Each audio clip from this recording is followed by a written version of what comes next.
Kolaborasi lintas negara melahirkan solusi yang lebih efektif dan berkelanjutan dalam memerangi dampak penyalahgunaan narkoba. Hal ini diharapkan menjadi motor penggerak dalam memperkuat strategi global.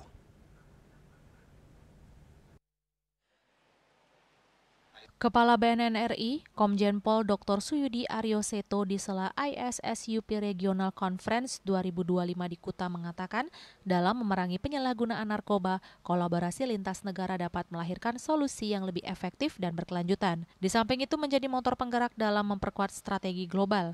Indonesia sendiri terus menunjukkan peran aktif sejalan dengan semangat War on Drugs, Recovery and Social Reintegration, Reducing Drug-Related Crimes in the Community. Community-based approach in Asia menjadi salah satu isu yang strategis perlu dibahas puluhan negara dunia. Kerjasama internasional untuk menghadirkan solusi efektif berbasis inovasi,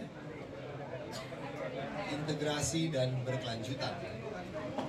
Indonesia menunjukkan peran aktif dalam jaringan global penanggulangan narkoba sejalan dengan semangat kita yaitu War on Drugs for Humanity.